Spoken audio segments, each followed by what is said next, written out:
Guys, gentlemen, everybody, we are back again at Allcraft. Today, I'm joined with Rich. We had somebody else who was going to be here with us, but unfortunately, they were affected by a close friend of theirs was Oliver Tree. And so they're taking some time off to deal with that, process all that. Really crazy. Like, honestly, I'm never going to ride in a helicopter in my fucking life. Dude. I never will. Like, after Kobe and this Oliver Tree thing, fuck that. It's so wild how dangerous they seem. I know. Yeah, like, it's insane. Have you ever been in one? Never. And I like as soon as because whenever I was like first, like, I mean, when do you ever get a chance to get in a helicopter? Like, basically never. So I've been in a helicopter before. One time. And the second that I did it, I was like, never again. Fuck this. I was with a bunch of other streamers too. And then I was like, okay, I never want to be in enclosed space with streamers ever again either. Smart. Yeah. So it was like helicopters and being in a tight enclosed space with streamers, I'm done. Yeah. It was actually, all jokes aside, it was actually, you remember Jack Courage? Yeah. He was one of the guys in there. And it was a bunch of like the Call of Duty guys. Like and it was like all that. not Dennis. Thank God, not Dennis. yeah. That helicopter would have been that would have been horrible. Yeah. I love Dennis, man. I actually hit him up to have him come on at some point. Yeah. If he's ever in, I would love him to just like actually be in the state. Yeah, that'd be really cool. I got on and I swear on my life, we were flying around Atlanta. Yeah. And the thing is just like super jittery. And the pilot turned around and he said, "Don't worry, it's just mechanical turbulence." And he burped and smelled like Tito's. And I kissed the ground when I got off. Oh my God. I was never again. But yeah, no, the Oliver Tree thing is like such a shame. It's so sad. And like there was a YouTuber also that was apparently killed in the wreck as well. He had almost like 3 million subscribers. He was a Spanish YouTuber, so like we're probably not familiar with him. But like, yeah, I remember seeing it and it was like some random, because like, you know, you'll have like stories like this come up, like, oh, Joe Rogan died. Okay, it must be Tuesday, right? And so it's like, it's not really a big thing. I didn't even really take it seriously. But then I got up and I saw like headline after headline after headline. I was like, what the fuck? Well, Oliver Tree also, I think he did back in the day, like it was like rest in peace to his bowl cut, and then there was like bus signs. So I think people thought it was a joke because he made jokes. Oh, I don't even remember that. Yeah, because I actually like I loved that dude. Like I didn't know him or anything, but like as an artist, I thought he was super cool. Yeah, there was never a time that I turned off an Oliver Tree song. But if you actually like, just as a content creator, like he knew like everybody and he was so nice to everybody. And that's the other thing too, is like I always had this opinion that like if you're out there collaborating with everybody all the time and you've never really had drama with anybody, like the only drama he ever had was like with, you know, Ethan from H3H3, and that's all joke. Like they were literally just acting it out. Right? So the only drama we literally had was fake. So like if you're dealing with that many people and you're around that many people and you don't have a lot of bad stories or like drama or issues with people, you're probably kind of normal, right? You're probably a good dude. Good person. Yeah, you're a good guy. Also look at what he did. Like he had a bunch of podcasts where he was talking about like, oh yeah, like I set up a fund for artists in the future and stuff like he genuinely cared about what he was doing. So I have a lot of respect for him. Yeah, I mean, like, and I think that's amazing. Like, I didn't know he was only 32 also. Yeah. Like that's what was He was younger than us. Yeah, holy shit, man. It's wild. Total tragedy. I mean, again, after Kobe, I was like, never again, and now it happened again. Fuck that. Well, it was just a crazy fucked up week in general. You saw about the girl who got thrown off the bridge? That's the thing is like, I mean, there are some of these where it's like, I'll watch them. That is just like, so what happened is this girl was going to do bungee jumping. And like, I don't mean to make a joke out of it, but she forgot the bungee and they threw her off and she just died. Like, it's like, dude, well, did you see? She didn't just die. She lived. No, I did. I saw the video. I saw that she wasn't connected to anything. I said, pause. I can imagine. I'm screwed up. I watched like. Oh, really? Okay, so you saw what happened.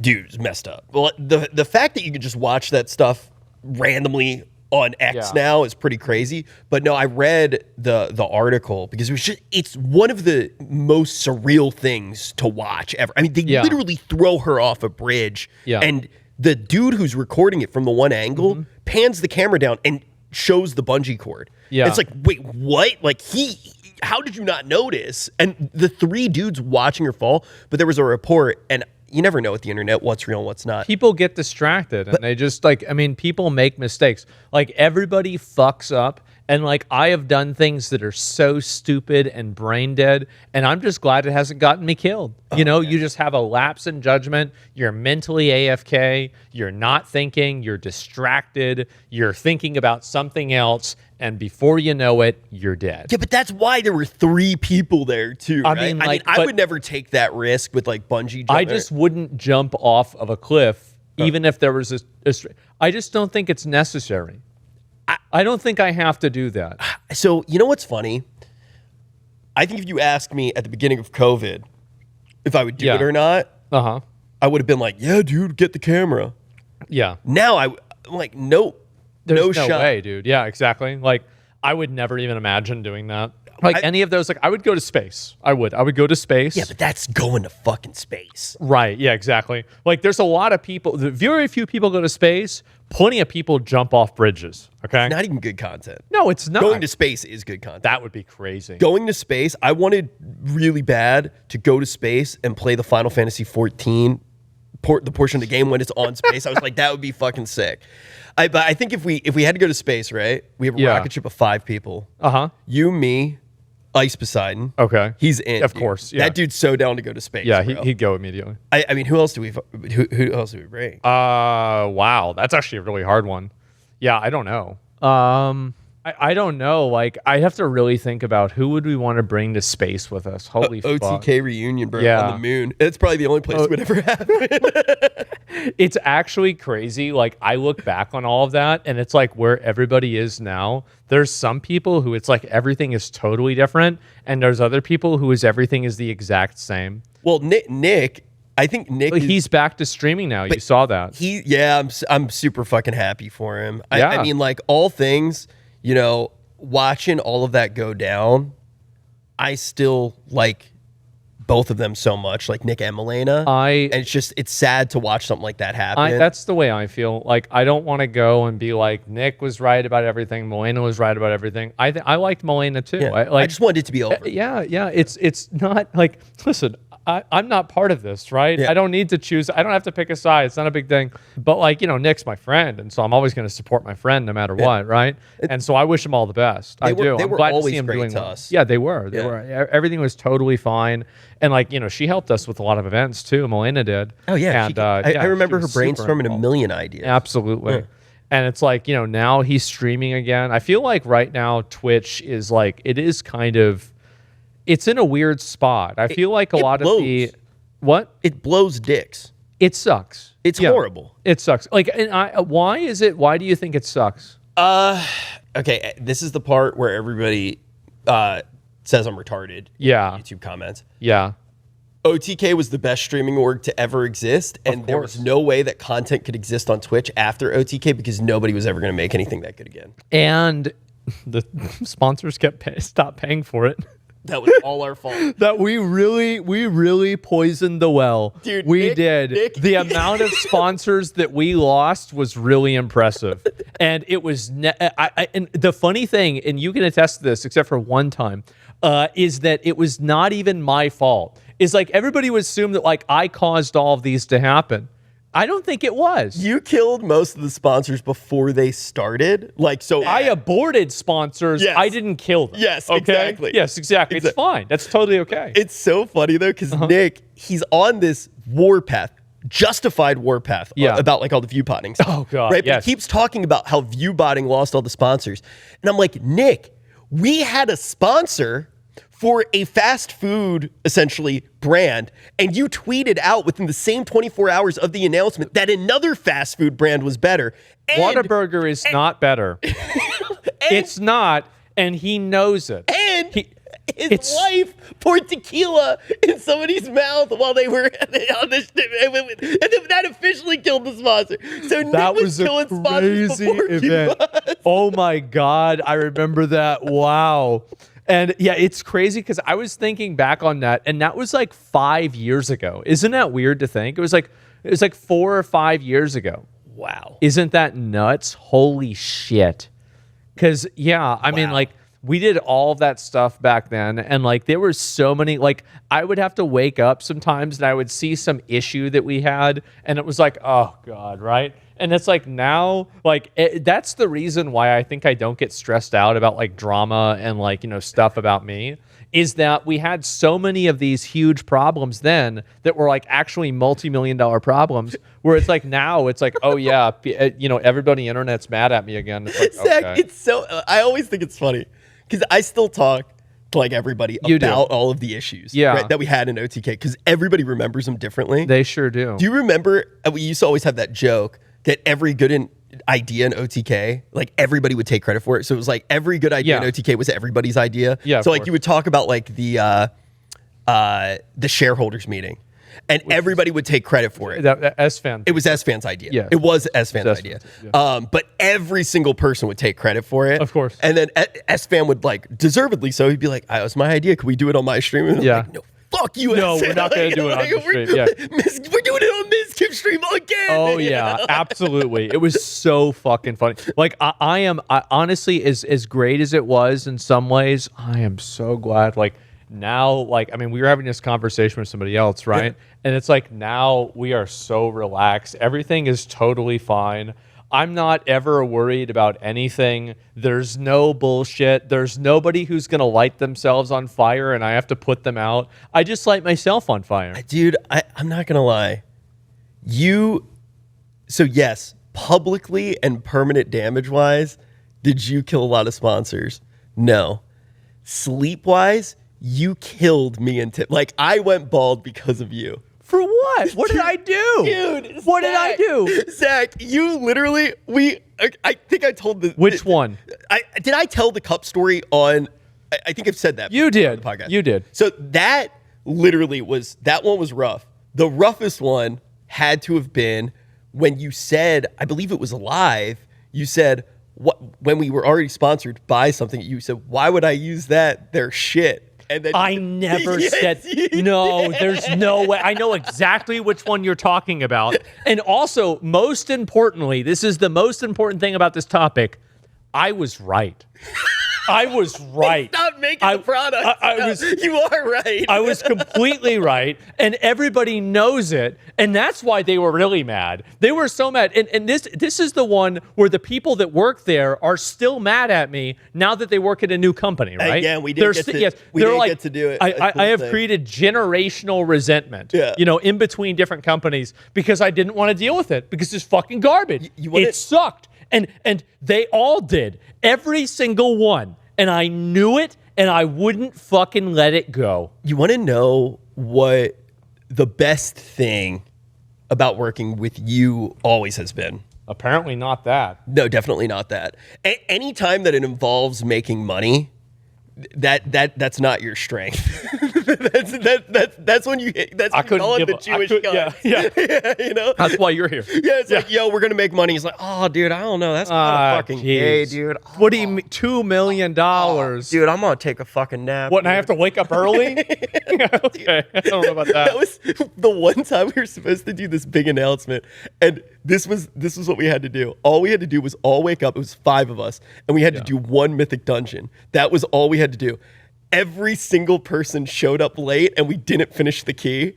And it was like, that was like, do you not remember that? It was for Mountain Dew. Well, I remember everything about it. I remember that it was in Shadowlands. It was the first raid tier, maybe second raid tier. It was first tier, Yeah, I think it was first. Yeah. And we were doing the dungeon in Maldraxxus. Yep. I forgot the name of it.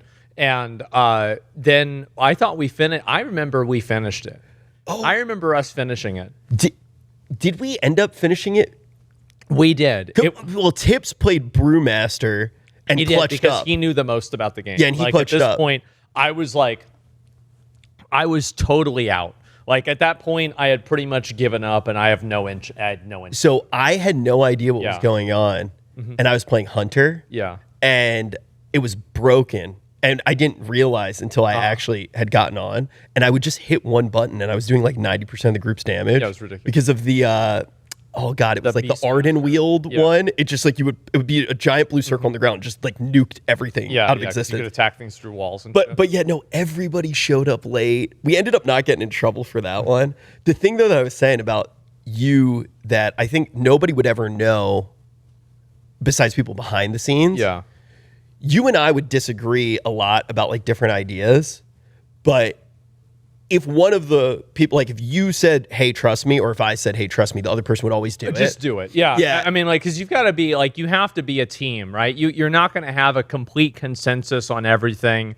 And it's like, unless it was like some kind of crazy thing that like you or I hated, it's like, okay, well, what's the worst that can happen? Oh, you definitely shut down some of my ideas. And I do look back at them and I'm like, good move. Because I always...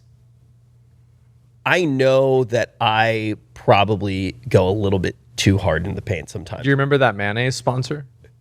Oh my God.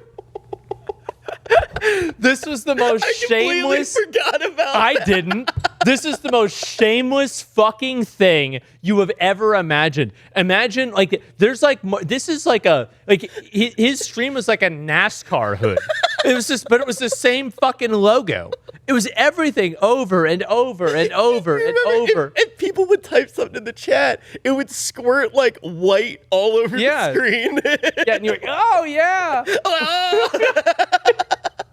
It was so bad. The funniest part was I did all of that for like, it was like not that much money. Yeah. I just thought it was funny. $1,800. Yeah, it was like that sponsorship. There were a few sponsors that I remember. I was like, dude, I'll do it for fucking free. This is just too funny. It was the mayonnaise sponsor, the Nutter and Butter Deets one. Nuts. Yeah, No, Nutter Butter paid me a fuck ton of money. Yeah, I don't know if I could contractually say that right now. Yeah, they paid me so much money. I remember you guys, but it was also not because of Nutter Butter. That ended up being one of the worst days of my life. Do you remember what happened? No. So I was in Ukraine, and I was doing the Animator for Dota. I was hosting the Animator, which was an incredible show. Yeah. And I specifically had to ask off to, in the middle of the Animator, to do the Nutter Butter thing. And then also, I was up all hours of the night because I was still working on Schooled with Peckies and Sinak. Right. And it was the first time that I wasn't there for the episode. It was episode 3 or 4 of Schooled. Yeah. So we're doing all of that. The night before, I was up with Tips and Miz as well, building out the new show, which ended up turning into Island of Riches. And we were, not like in a bad way, but me, Tips, and Miz, it was just kind of how we would always communicate. We were all fighting the entire night. You guys would get mad. We would always be screaming at each other. And then we figured out the idea. I go to sleep, I wake up, and there's a giant LSF hate threat on me because the Sea-Doo thing.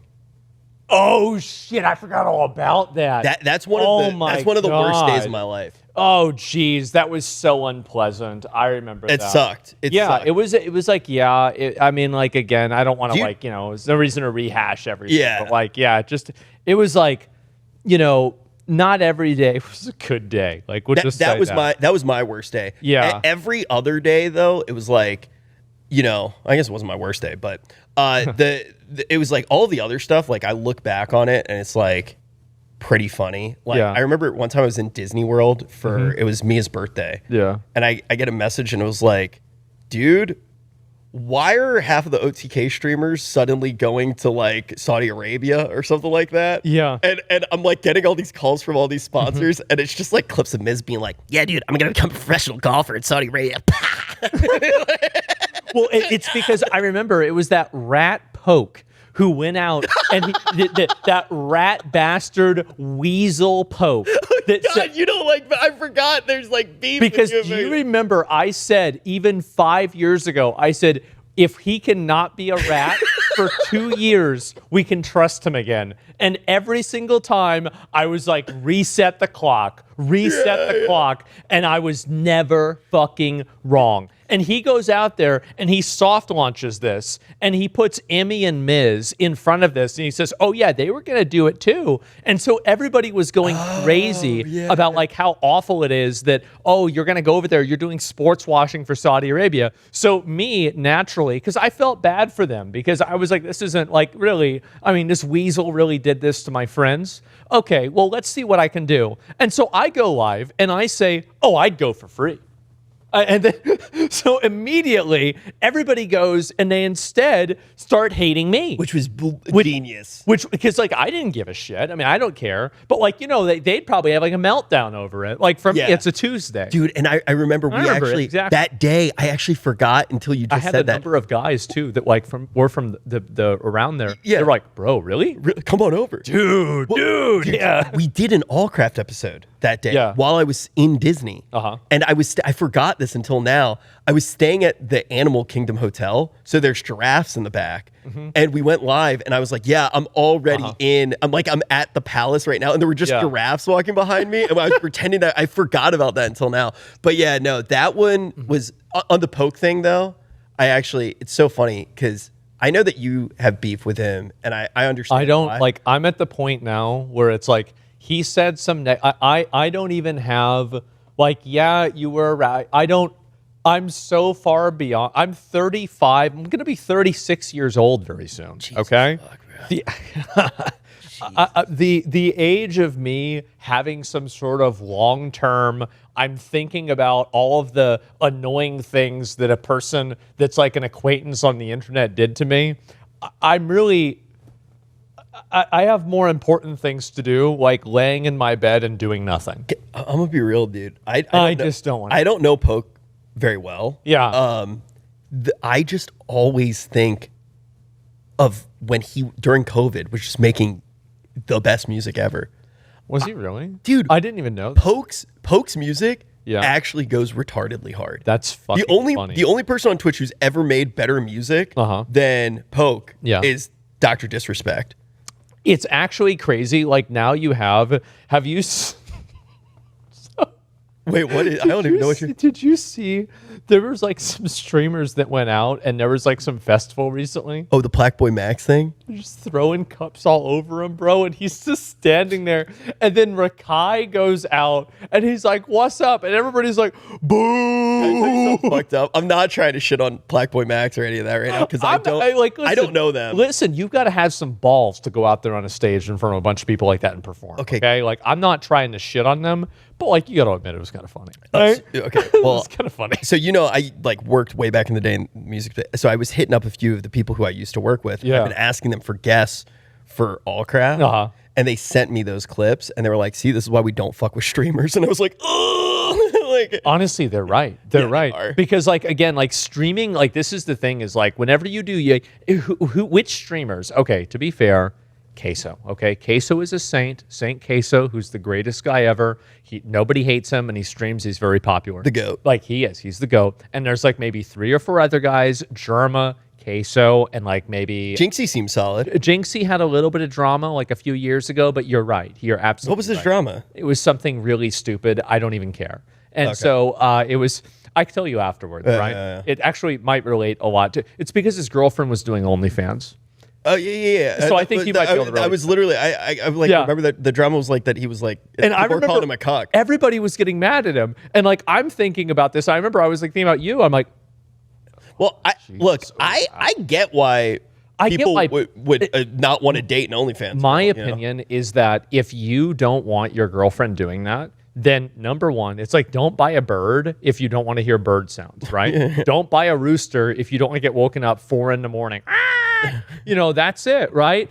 And it's like you don't like. So if you're dating a girl like that, you shouldn't expect her to stop for you, right? Unless you say, of course not. Yeah. But like the only wrong way to feel is the way to feel that you tell somebody else to feel. Like if somebody else is comfortable with it and you're comfortable with it, then you're right. If you're not comfortable with it and they're not comfortable with it, you're right. But the moment that you try to make somebody else feel the way that you feel, I think that's the issue. That's my personal opinion. And the moment that you're holding the camera, that's the time to dip. I mean, that's maybe a little bit too much. I mean, like, Jesus, oh my God. Like, that's over my line, okay? I'll tell you that. Put the camera down. Yeah, really. That was all, we talked about that last week. It was all fake. I was right. I thought that whole thing was fake, bro. Oh, which one? The Adam 22. Oh, was it fake? Yeah. The whole thing was fake, bro. Oh, that's funny. But yeah, I think that there's so much shit like that on the internet like now. Streamers, like what I mean is like streamers, the problem why streamers have so much like hate around them is because people get fucking tired of you, right? I mean, like you're live all the time. and not only are you live all the time, is that you're totally unedited, extemporaneous, real time. There you are. If you say something stupid, you can't edit it out. If on YouTube, right? Like we say, like there's been episodes that we've had of this show where people said things that were like, I don't know if we should add that one. And so we had to, I did a little bit and then maybe a lot out, right? It doesn't, you'll never know. And so anyway, and there's entire shows that we did, like our lovely, amazing show the day before Arknight's Infield release with Genizad, the legend, and Lakari. Oh, wow. Well, that one hasn't gotten released yet, has it? Too bad. And so we'll probably release it in about, I think, 3 or 4 years. Maybe when Pragmata 2 comes out. Oh, yeah. Yeah, around then. Right? Around then. And so, yeah, sure. Maybe Stellar Blade 2. And, oh, you're going to get canceled again, bro. They're so mad. Like, I saw the tweets about this, and people were like, this is the first guy to ever get canceled for not being attracted to children. But I think this proves the whole thing. Like, yeah, like what you're saying, people get mad at streamers. They get tired of streamers. They do. But the thing is this is my perspective. To be fair, people would always get mad at me. Like, I was getting hate threads in high school. Yeah, I mean, but I was. That's impressive. That's like 20 years. This is what I'm saying, though, bro. And this is my having not really been online. Yeah. None of it's fucking real. Who cares? It never affects your viewership. No. Like, at all. No. You know what affects your viewership? You either make good shit or you don't. No. Yeah. Like, nobody's watching based off of that shit. And most of the people who are saying it are not the people who watch your shit. Oh, they're people who just like shit posting. And guess what? Go off. If you're having fun, do it. Shit on people. Who gives a fuck? I don't like. I think that you have to view yourself as like almost like a caricature or a cartoon of yourself, right? Yeah. Because like if you're a streamer and like you're getting really personally affected by what some random 14-year-old in Pakistan is telling you, like you need to really ask yourself why. Why am I worried about this? Why am I stressed out about what some kid on the other side of the world thinks of me? Like, there's no reason to. So this is actually where we're different. We're slightly different on one thing. Yeah. I actually, and this is probably because I'm a money-grubbing little rat creature, right? A graveler? Yeah, I'm a little graveler, dude. Yeah. Nose graveler, bro. So essentially, I really like reading the comments. Yeah. And I actually think they're super valuable. And even if the person, I feel like I can tell if somebody's just doing it for their entertainment, or if they feel a certain way, and even if they're not necessarily saying what I need to do to be better, I feel like I can take from that, and I feel like that's how I got good at. Well, that's what Jeff Kaplan said. Yeah. He's like, you said you can't rely on players to tell you what the solution is, but you can sure as hell rely on them to tell you if you have a problem. Exactly. And so it's like, if there's a lot of people that are upset about like something that I'm doing or saying, then I do think to myself, I'm like, okay, well, am I doing this the right way or not? And a lot of times it's that, is everybody else wrong or am I wrong? Oh, everybody else is wrong except for me. I have no problem making that decision, but I don't always, contrary to popular belief, I do not always make that decision. Yeah, I don't. Like, I think I don't think you can. Yeah, I mean, like, look, overall, the job of doing something like this is to make other people happy. Yeah. Right? Yeah, it's to entertain people in some capacity. I think the thing that's really interesting with you is, and I think that this is actually a lot of streamers, it's just not me. Yeah. You do it to make yourself happy. There's a level of that with you. This is actually what you love. And I think people resonate with that, and it does make them happy. So it's this kind of cool two-way street. For me, if right now you were like, hey, here's $10 million, you're not allowed to work ever again, I'd be like, really? Yeah. Really? Oh, no way. Yeah, like, I'm going to invest it, And that's just who I am. And if I'm honest about that, and I look at that with myself, when I'm trying to provide a service to other people, I have to be real about that. And I have to be like, oh, I will go too far to try to make money. Yeah. So I need to be reined in, otherwise, because I'm not serving people the right way. I think the dangerous thing with streamers, though, is how much certain people do like it. I think they ruin their lives sometimes liking it so much. You mean about like liking popularity and shit? Yeah, and getting addicted to it. Oh my God. Like everybody talks about like viewers that are getting parasocial. Like, oh no, like there's a viewer, they think that they're my real friend. Mm-hmm. Okay, yeah, that's bad. But like nobody talks about the fact that streamers get parasocial. Yeah. And it's like, oh, all my viewers hate me. I'm such a loser now. Nobody likes me anymore. It's like, shut up, you melodramatic bitch. Are you kidding me? Oh my God. It's not just streamers though now, and otherwise, like I want to bring it up because I honestly I think talking about streamers and like streamer stuff, a lot of the time it's game retarded. Nobody cares. But when it's society as a whole, and you start to realize it's like, okay, like kids don't want to be astronauts anymore. They want to be like YouTubers and stuff like that. And you look at people who are like, I look at people who do stuff on TikTok. I'm just like, what the fuck is wrong with you? Because it's like you're not making any money. I can't imagine doing a TikTok dance. I can't imagine. I see Nick doing it with Catchy, and I'm like, you poor fucking bastard. Are you kidding me? Mia tries to make me do that shit, and I keep coming up with excuses. You know, the worst thing is that I've had 2 girls make me do one, and I did it without even a second of hesitation. Dude, I was gonna try to get Mia to do them with you, and I forgot because I was so tired when we did the last episode. Because I was like, if Zach takes the bullet for me, then I won't have to do him for at least a month. Yeah. Oh, like so no, it'd be bad because like, what if I did it with her, and then she's like, well, even he would do it. Even he would do it, and you're not gonna do it with me, but he would. That's so wrong, Rich. Oh no. You know what it is like? I do look back, and on the enjoyment front, there are 2 things that I would happily do again that have nothing to do with money in the streaming world, and this is where we definitely differ. I would love to just be back in a room with everybody from OTK. Just do like a holiday stream. I think the holiday streams were okay. The only thing I didn't like, really, whenever we did those streams, is constantly worrying about what the sponsors would say.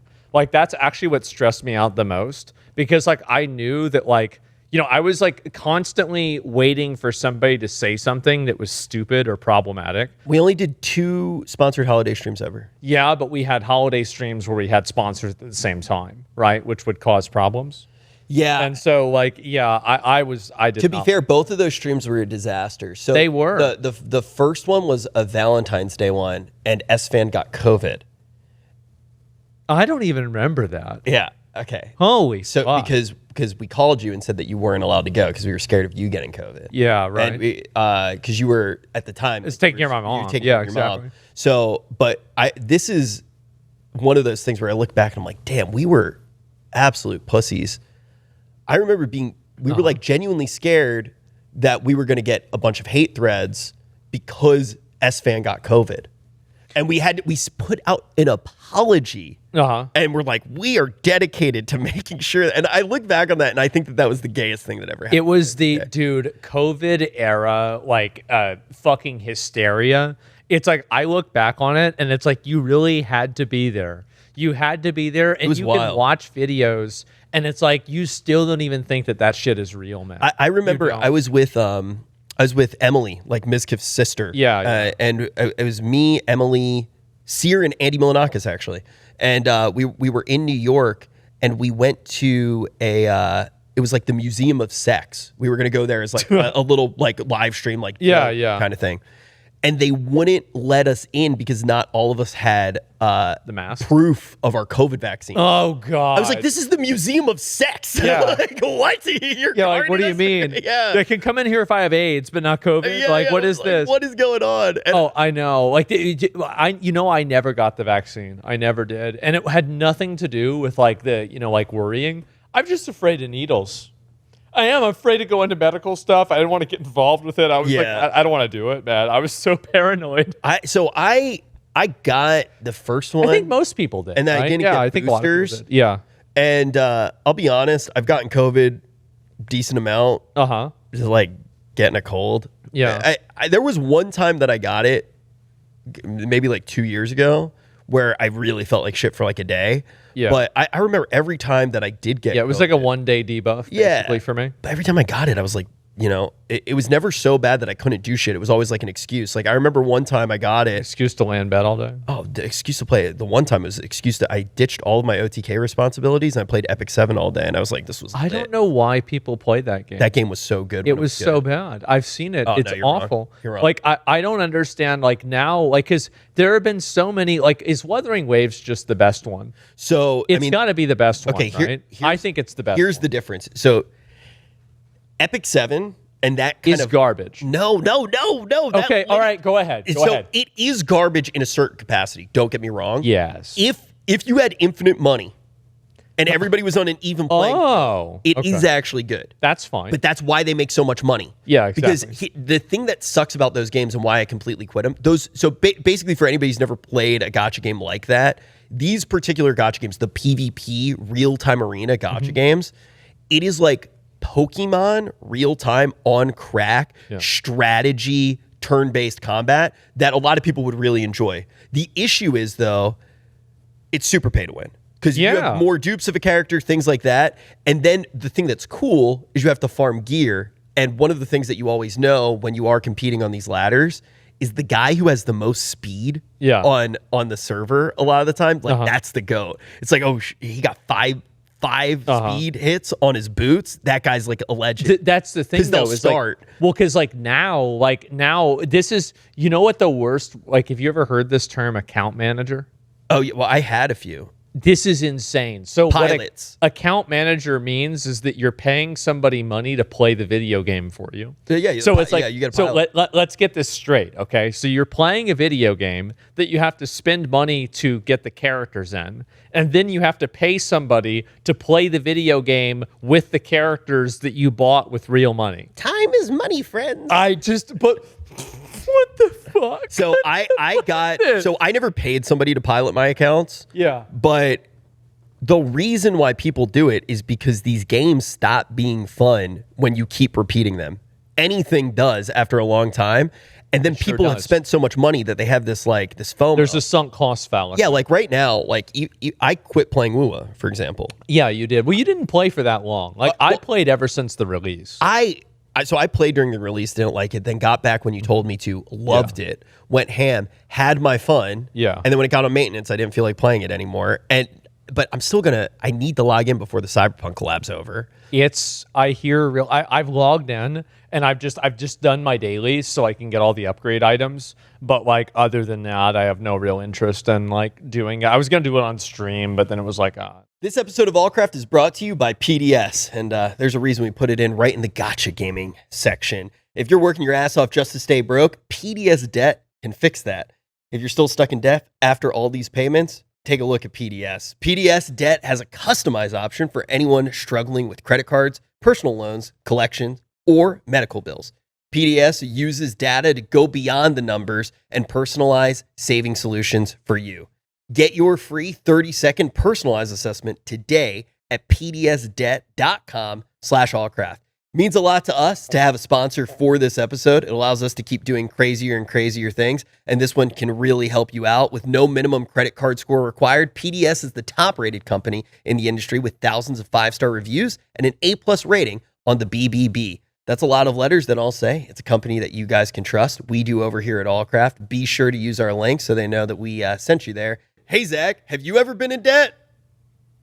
Not yet. See, it's working. PDS. It's only going to take you 30 seconds to get your free personalized assessment at pdsdebt.com/allcraft. Savings start the day you complete that 30-second assessment. Thank you guys again for supporting Allcraft, and thank you guys for being so gracious with the sponsors that we've had on the show.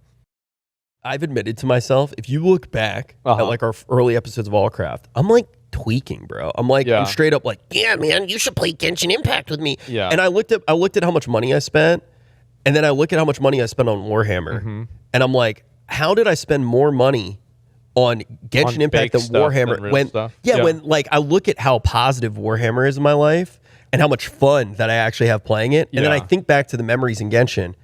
I had fun for the first week that I was playing, and then you're just a mint picker.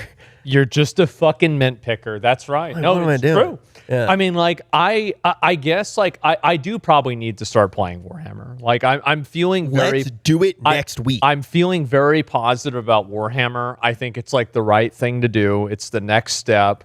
And it's just the only thing to me is, like, I'm trying to think in my room. I think I've got to get rid of some cabinets so I can have a space to have all my things. I already bought something for you. That's great, but the problem isn't the thing, it's the place to put it. Yo, okay. So I already bought, dude, I'm so prepared. I've been waiting for you to break. Oh, I bought an acrylic case that basically is like indestructible that will fit your entire army. I spent like $400 on this. All right. So you literally, you can put shit on top of it no matter what. You put magnets on the bottom of your bases. Yeah. So if you kicked it and the whole bag fell over, it won't even slide. Yeah. You are set. I'm thinking I do Chaos Space Marines. I do Chaos fucking Space Marines. They're about to get nerfed, I'm pretty sure. Because they're so goddamn good right now. Yeah, because of those like big units you were talking about. The defilers. Right? The really big guys. I'm going to get one anyway, just because I think it's fucking cool, dude. I'm going to get one. Okay, can I tell you something screwed up about the defiler? Yeah. So they're expensive because they're big. I think in game currently they're 250 points and you play 2,000, but that's actually ludicrously cheap for what they do. Yeah. But in dollars right now, buying the model, I believe right now it would cost $140 to buy the model. And God. That's like one of the most expensive models because it's like huge, right? I feel like I would have to do, like, if I got those, we'd have to do, I don't know what you could do. You want to hear the really crazy thing though? Everybody wanted defilers. Yeah. So they sold out. Right. So on eBay right now, they're reselling. Yeah, I bought two because I wanted them so bad, and you can borrow mine because I'm not using them right now. I had to spend $500 on two defilers. What the fuck? And the only reason that I did it was because it's like none of this sounds retarded because we just got done talking about gacha games. Well, because at least the defilers are real. They're in your room. They're gorgeous. They're never going to go end of service. But, okay, here's the thing that I will say about Warhammer that's so nice. You build it with your hands. You do. And if you feel accomplished when you're done doing it, you turn off all the screens and you just build something. Yeah. Then after that, you paint it.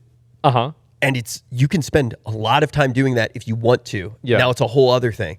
And then you play with it. Yeah. And you look and you're like, okay, this thing cost me $140. You will literally have it for years and years and years and years. Yeah. It will never be illegal in the game. Every game that you play with it is like 2 to 3 hours. Yeah. And then painting it, I mean, I spend usually on any given model that I paint when I spend at least 20 hours, maybe more on a lot of these models when I paint them. Oh, the big ones? Oh, well, holy shit. That's crazy. Oh, yeah. I spend like, dude, I like spend a lot of time painting. Mine are going to look like garbage. It's fun painting them like garbage. Like I do that sometimes too. You will be blown away because you haven't painted a model since like 3rd edition, right? Since 2005. Okay. 2005, maybe 2006. You're going to be blown away. They made skill in a bottle basically now. Like they made paint for retards. And your shit's going to look insanely good. That's great because I remember before it looked like looked really bad. Oh yeah, because it'd be all really thick and shit. And well, it's like it's hard to do. Yeah, you were using the same model painting you got at like Hobby Lobby, right? Were they still when you were playing, did everybody still paint their bases goblin green? Or by 2000s, I think maybe people were using texture paint on the bottom of the bases? I don't remember, actually. Okay, I don't. Yeah. Like, it was such a long time ago. Dude, now, painting, essentially, they made this thing called, it's like speed paint, basically. Yeah. And what most people do now to paint their models really quick, you prime them black, and then you dry brush them like white or like airbrush them white from the top to give it like kind of like highlights, like there's natural light on it. And then the paint is so thin and it will go into the recesses and like kind of sit more in the recesses. So you just like put one coat of paint over it and it looks like you did highlights and shadows and all of this shit. But it's just one color right out the bottom. Because I remember you showed me the one that Melissa got you. Oh, yeah. Which was fucking insane. Yeah. And it was like, I remember thinking, like, it almost, like, some of these were so good that they demoralized me. Oh, I was like some, like, extravagant, Nurgle fucking statue. And I'm like, I think I have to play Nurgle, right? Well, I think I'm like legally obligated that I have to play that character. You can do so many different things with it, right? Yeah. Because in CSM, you can include some of the units. it also has its whole own codex now for Death Guard, which is basically all of the Chaos Space Marines that only are Nurgle. And with that, there's cool shit like Death Shroud Terminators. Yeah, they got like maggots coming out of them, flies flying around them, and they got big ass sights. I've got to figure that shit out. Yeah, and I do. Let's do. Okay. We should do something like so. Basically, for anybody who doesn't play Warhammer, congratulations! There's a huge new update. It's the 20th, right? So tomorrow, actually, so we're filming this. It's Tuesday. Yeah. Tomorrow, they have announced that they're updating the app. The full points balance is coming out, and then the 20th, the box is all released. Okay. Yeah. Okay. Yeah. So, dude, we should like literally whenever you want. We could do it as a video or a stream. Yeah, we could do that maybe like next week where we go somewhere and like we just get all the boxes and unbox everything, right? Like I would do it as a live stream, but like I don't want to inconvenience the store or something. Yeah. So like we'll just go in there and record buying it all. I think it'd be a really, really good, because we haven't done a single special for this podcast. We have a bunch in the tank, and like the thing is that like we've had Jacob is like, you know, he's like, I've got all these great ideas, and like it's been me, it's all my fault, and so like it's me because I'm like, I don't want to do anything, I just want to just sit there and talk. That's all I want to do. And like, so now maybe we have a good idea. Maybe we have a good idea. It's so funny though, because it's like we'll have like all these guests and stuff who are asking us to come on. They want to come on, and then you'll be like, "Yo, no, Rich, let's just like, you want to talk about Guild Wars 3 today?" Like, bro, answer Alex Jones back. Yeah. Okay. To be fair, I have never wanted to talk about Guild Wars 3. I do not give a fuck about Guild Wars 3. Everything else he said is accurate, but not Guild Wars 3. Fuck that. Wait. I didn't watch. Okay, so I haven't. So you haven't seen any of the new events. Here, for anybody who like has no idea what's going on in my life, which is probably everybody. My computer broke. So what the fuck? So you have the new computer now. Tips literally sent me a new computer. What? And it's gorgeous. Yes. It got there like last week. Okay. And because of Warhammer, right, I haven't even plugged in the new computer yet. But then I won't watch any of the YouTube shit about like Guild Wars 3 or any of that stuff. Yeah. Because I want to react to it live. You want to watch it on stream. So I don't know about the Lego drama. I just know that it exists. Yeah. And then so I have no idea what happened. People are telling me that that's insane. It is. And then I don't know the video game shit. Yeah. Is Guild Wars 3, does it look like... It just looks like another MMO. Like, that's really about it. Like, I mean, recently there was a game, it was called like Echoes of the Uncrowned or something like that. It came out. It is the most, like, it's the kind of game, like, it's one thing to be racist enough to be able to just recognize people, like different types of people, like, you know, the difference between like Korean, Chinese, Japanese, Vietnamese. Like, it's one thing to understand that, and I think a lot of people can do that. Yeah, I can do it. I'm so racist that I can tell it based off of the games. I can look at one fucking frame from a video game and I'll tell you if it's from China, Korea, or Japan. Dude, it's not even hard anymore. It's really not. Because it's so funny when they try to, like, when a Chinese game tries to LARP as a Japanese game, and you're like, I see what you're trying to do. That's what you're doing, right? It's so obvious. And, like, that's okay, right? I mean, like, which is the recent one? Neverness was that. That was one, right? Yeah. And then you have... I like that. I loved it. I played the entire thing. I beat like all of these games. I'm surprised. I will play all of the content. I'll do everything, and then I'll put it on maintenance mode. I'll be on maintenance mode for like 3 days, and then I'll be like, okay, now what? Like, that's it. Neverness to Everness was gorgeous. It was beautiful. It was amazing. Felt too time gated by it. The problem with that game is that I just don't think like every time I play that game and I do a boss fight, I think about how much better this boss fight would be in Wuthering Waves. Yeah. And then it's like also like a lot of combat. Like the main thing that I care about with video games is combat and minute-to-minute gameplay. Like I've been playing the fuck out of PoE. Yeah. I'm like level 96. I have all my stuff like pretty much good. Like, I mean, nobody has best in slot, right? Did you want my head on her? Not really. I mean, like, honestly, like... you're playing a minion build. Yeah. Even if you had a mage blood, I wouldn't really... Because, like, in my mind, like, like, this is going to sound crazy for anybody that watched me during the WoW days, but, like, I actually don't take any handouts from, like, or any help from anybody because, like, it's ironic because if I was a PoE creator, I would be taking handouts like crazy. No. So I could make so I could make new builds and show people new cool builds, right? Yeah. Like, not because I'm lazy, but because like I want to just create the highest quality content possible, the most interesting content possible. And so like with PoE though, like this is my own personal endeavor. This is just what I'm doing for fun. So like why would I go around and like beg people for stuff when the entire content is getting the stuff? So I've gotten everything. I have like tons of divine orbs now. I have like all the items I need. There are a number of things I could get. I'm probably like 2,000 or 3,000 divine orbs short of everything that I really need. But like I can beat all the content in the game. I think it's too easy. PoE 2 needs a little bit more gamba, and it's officially the best. It's gotta have the Uber bosses, man. It does. Like the bosses right now are too easy.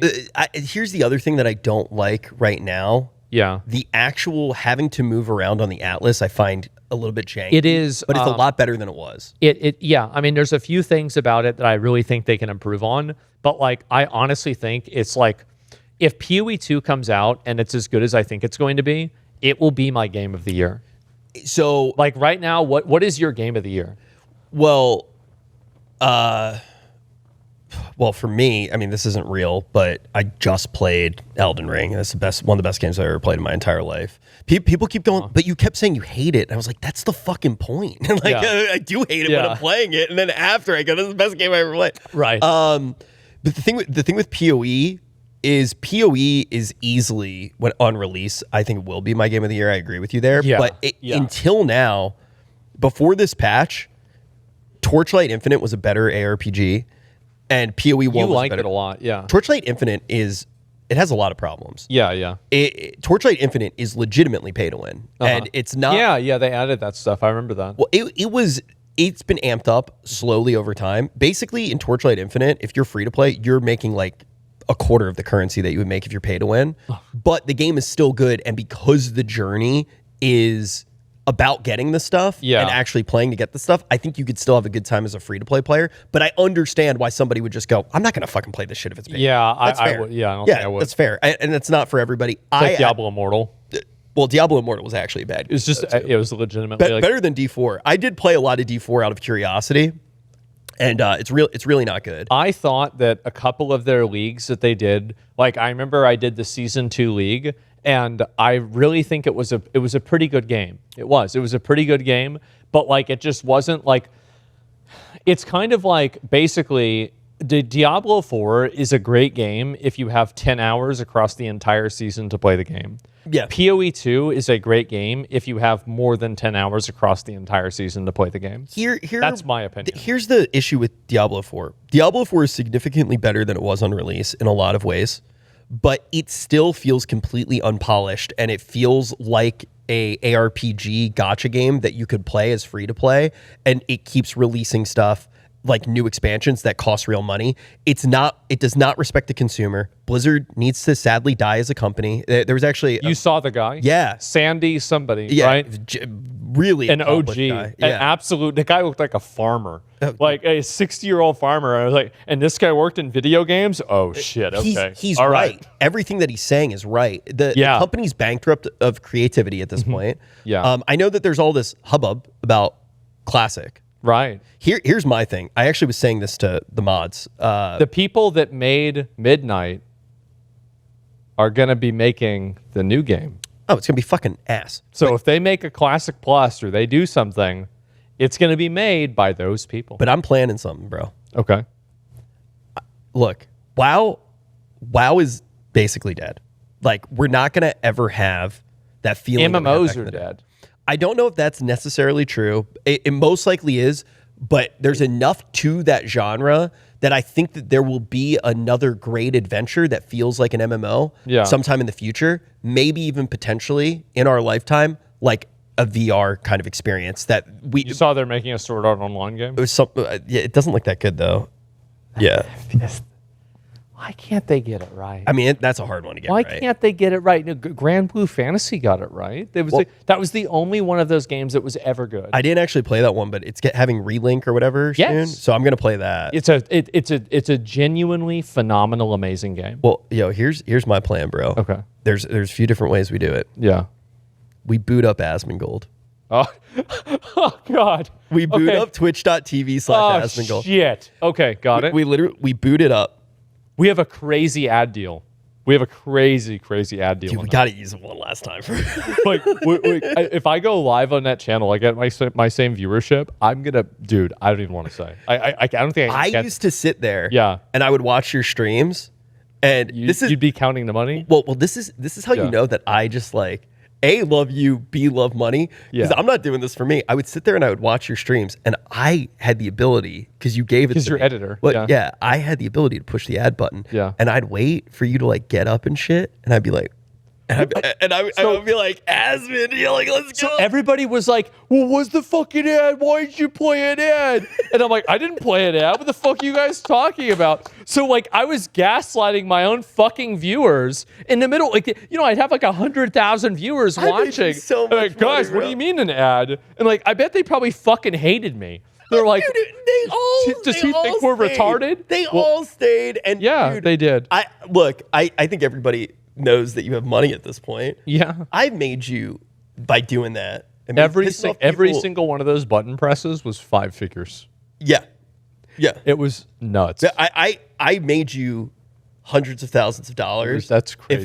If not, yeah, maybe even more. Maybe. And the thing is like, you didn't even know for like a year. Well, you remember the Lost Ark month?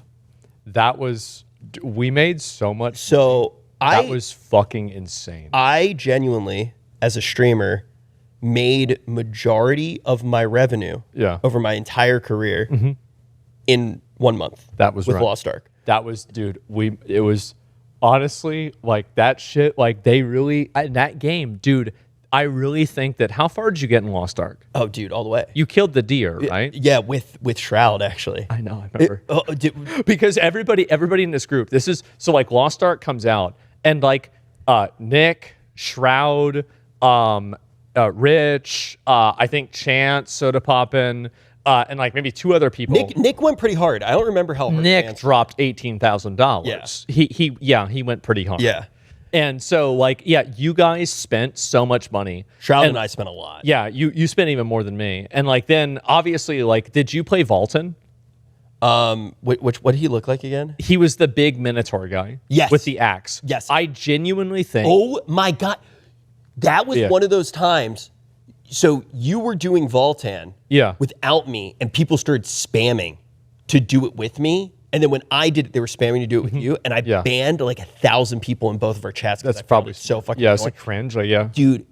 And that was like one of those moments where I was like, all right, this is like, that's like the only thing that I hate as a streamer is when people try to say, I feel like we used to have that a lot on Twitch. Now it's just people don't do that anymore now. It's kind of dead. Yeah. Yeah, it's kind of dead. Like now the equivalent of that is like people coming in being like, do you still talk to this person? They said you're gay. And I'm like, hey, based. Yeah. Like, but I remember that. And I remember watching you just fucking fail over and over and over again. Because they don't know how to do it. They don't know how to do it. You fail on the Minotaur. And then when you succeeded, it was like, so worth it. Because I was the top damage. I had 40% of the entire with that stupid, your stupid fucking warrior build. My warrior build. I sat there and I tanked that motherfucker. I didn't even need to worry about a single attack except for one. And that's the reason why I kept dying. And then I trained myself to be garbage. Because by the time the next boss came, everything. I did. And then the next boss comes out, and then you can't do that anymore. And so I just kept dying, and I quit the game. You remember Stoops? I do. So Stoops, long storied history with the podcast. Yes. Do you remember how we met Stoops? Because he said he was going to put his balls on your chin. Yes, he did. He did. He said, this fucking douchebag. He was so bad, dude. I'm going to rub my balls against his chin. Do you remember why he said it? Because you were making fun of WoW PvP. Yeah. And it was like priests and WoW PvP. I said, because he wanted solo queue. And I was shitting on solo queue. And I was like, this is a retarded idea. And he said that. And I think most people were like, oh, man. They're gonna hate each other. Yeah, like this.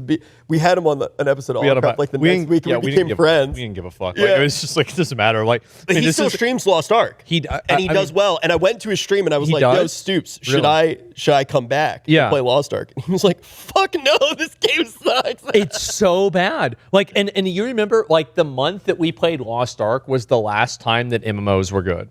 It was the last time because like at that point, like everybody was playing the same game. It was this like zeitgeist of like the online internet.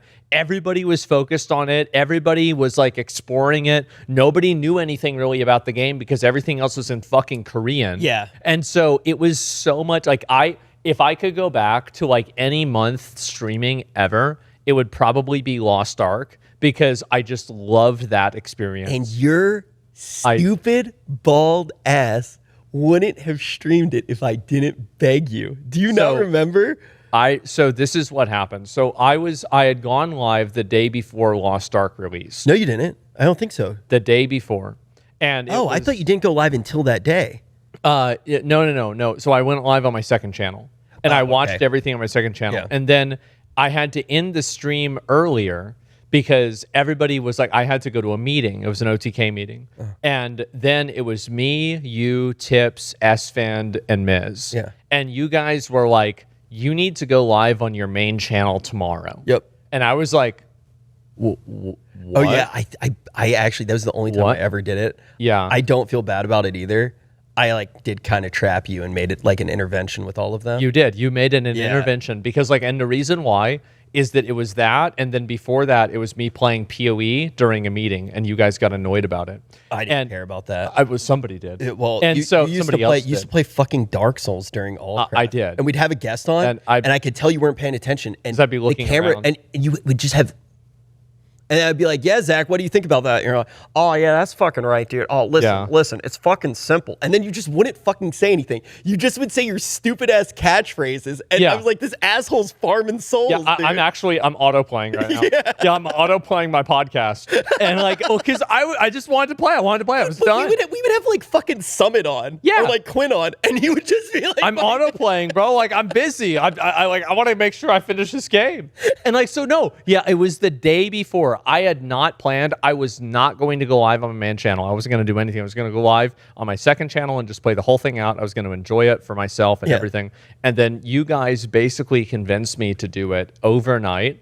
And I just went live and I said, fuck it. And we got like 300. No, you broke 400. Yeah. It was your biggest stream ever. I think the first one was like 300 in the day, or a week after it was like 400. I know you broke 400. And so the thing that, I think you know that I did this, I was on the phone. They almost didn't give you drops. They were because of. Oh, I remember the whole situation. I was on the phone. You went live I didn't sleep that night. You went live around like 11 or something like that, or 10. You used to go live earlier. Yeah, I did. And it was up until an hour and a half before I was on the phone working on getting you drops. Got you drops. And I stayed up. I watched the stream while at Topgolf. With Sear, and I believe Nick was there. Yeah. You broke 400,000 viewers. We were all celebrating. This shit was and then nuts. I went live after, and you hosted me. Mm-hmm. And I made so much money that I felt guilty. Because I was like, I actually did it for you. Like, I actually did it for you. I just knew it would be good. And I made so much money that as a Jew, felt guilty. I was like, holy shit, this is too much money. Yeah, it was fucking insane. Best stream of my life. Yeah, and like this was the perfect intersection where it was like you still had the COVID silliness level of numbers. And then you also had on top of that, all of the advertisers were paying like literally 2x what they're paying now. More. So like probably more. Like we were making so much money, and then we also had like some of the highest viewership. And so it was just like fucking ridiculous. I mean, I had so much. Like, but it was also genuinely good because like you look back, why did Lost Ark do so well? People actually cared. They wanted to be involved. People were playing with their communities, which was fun. And then like half of our mods, I met a lot of the mods. They were in my Lost Ark group. Yeah. Like, and then beyond that, the drops, people actually wanted the drops. They were real exciting drops. Drops were not as big of a deal. Well, it's also people were like really excited about the idea of like a new MMO. Yeah. And like also like Lost Ark was like a goated game. It was an amazing game. Like the problems with that game manifested like hundreds of hours into the game. So like the entry experience and everything, like it had the same usual, Korean slop story. Like it is okay. It was like a clown guy. Yeah, the Kaku Seidon. I remember his. I remember everything. And so it was a great game, right? And honestly, the clown raid was really good. It was one of the best ones. You didn't do it. We ended up. No, I did. No, you did. But I had worked on this whole thing to have us do it live. Oh, the one at Twitch, at like TwitchCon or something? Yeah, and then you ended up not... I didn't want to show up. I didn't want to do it. I said, fuck that. But I had already figured out the whole thing, and I had this relationship now with them from getting you the drops. And I set up the whole thing, and you drop out, so I gotta replace you. Yeah. And it's so funny because I got Seer, and Seer is up. Seer hasn't played Lost Ark at all. He's up on the main stage, and he has to do clown raid on a character he's never played before. And I remember looking over at Seer, and he's like, Richie, I don't feel so good. And you're like trying to fucking figure it out in front of a shitload of people. Yeah, this shit was hard. This is a hard raid. Nick and I carried, and I gotta admit, Tectone clutched up. Because Tectone didn't really play the game. Well, no, he did. I thought he played. He did, but he wasn't like... It wasn't like he was playing every day. Well, but it felt like he did. He was trying to do the thing where I'm free to play. And then, like, right, that didn't last. And so then after I got, like, literally perfect gear, then I think he started spending money. Okay. He did a thing with Honkai Star Rail that I heard about from my viewers where he did, like, a free-to-play thing in Honkai Star Rail. Yeah, and then people were so pissed at him. And the community was, like... Everybody hated him. Tectone hated him. So that people would actually... to ruin his account, would gift him gems. So I went live and I was like, wow. And I pretended to get mad. I was like, please don't send me money. And I was like, 100 primo gems. Like, no, stop. No, this is ruining my account. Oh, no. Back to oh, standard. No. I don't even know, like, I don't know what happened to that game, Honkai Star Rail. I feel like they just kind of... I played that game probably for like 2,000 hours. I put a huge...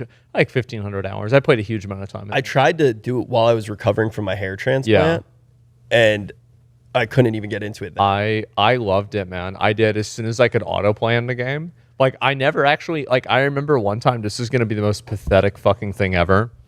The last boss of like one of the expansions, you couldn't autoplay.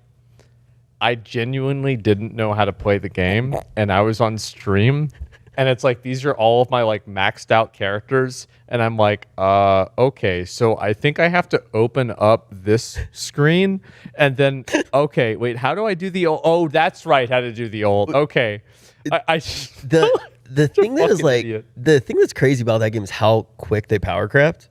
Oh, yeah. They power crept really quick. The thing that I will do with Honkai Star Rail is I will, when they make a new character, I'll always look up, like, and I'll watch the animations because they're amazing. They're so good. Yeah. Like, I mean, I wish that one of those games was actually like a real video game. Like, I wish they made a real video game. The thing is that's what Lost Ark was. The second that you get to the chores and the honeymoon phase is over, it will always stop being fun. A live service game, they can't last forever. And you look at World of Warcraft. When does World of Warcraft break down and become bad as well?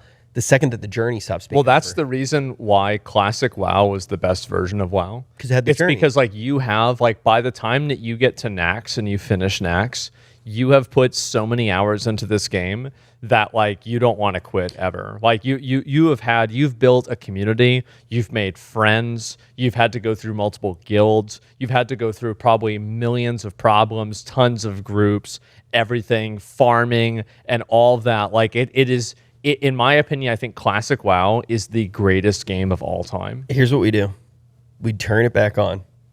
That's really funny. We do it one time. That's so funny. I will recreate. I will wait for the BlizzCon announcement, and if there is anything that's actually promising and really good, I will genuinely play WoW again. If the announcement is, I mean, I don't know a lot, right? I hear a lot. I don't know a lot. If the announcement is as good as I hope it is, then I will play it.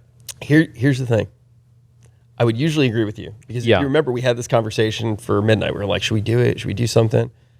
And we both agreed no, right? We were like, we can play, but not do anything crazy. You remember whenever you sent me that screenshot of like how many people were playing it on like the second day? Oh my God. that was, dude, like because like we'll talk about this, right? It's like, like, oh, is it worth playing this game like for stream, right? It's like, is it like, is this like good content, or is it just like what we feel like doing? Yeah. And like, so we're looking at it, and you send it to me, and the game has like 70,000 viewers on the second day of the expansion. Like, and usually like that would have like 100 or 370,000. I mean, back in the day, yeah, you'd be well over 200K even when there were less viewers on Twitch. And it doesn't mean everything, but it's just an indicator of stuff. And why does the hype get lost? Here's the issue with modern WoW. You have the pre-release, so now there's only some people doing it. That now gets the buzz. People start watching. Then you're time gated, so there's no real content. You're just leveling. Yeah. Then everybody else gets on. Now you're time gated, so they have time to catch up leveling, but there's no real content. Then you have your pre-season week, essentially, where everybody gets all their stuff, and then they're time gated. And then you have the pre-mythic week, and then everything's time gated. Then you have the mythic week, and then slowly they just speed up everything until you get everything with no effort at all, and then it completely resets. So there's no real journey. There's never any. You are on a conveyor belt. Yeah. And you can walk faster on the conveyor belt, and you'll get there a week earlier. That's crazy. Wow. The thing is, though, is sprinting on the conveyor belt doesn't feel good. No, I actually think it's still the thing that feels good, but then you have to put it down right after. Going dummy hard in WoW for a week feels really fun. The issue, though, is they have taken away all of the good weeks to do it. If I could sprint and go through all of the content and need to work my ass off and get to the mythic without being time gated at all, I would do it every single patch. The issue is, though, is they take away all of the joy with all of the time gating, so it's always bullshit. So you're always starting late and being sped up, and it just doesn't feel real to me. Nothing about the game feels good anymore. Yeah, it just doesn't feel real. It doesn't feel like the way it used to. I have no interest in playing retail WoW until they do like a full reset. Yeah. And I just want to play Classic Plus. That's all I want. I just want Classic Plus, OSRS Classic. Like, that's all. And like, even that, I'm in a position now where I'm actually just playing single player games.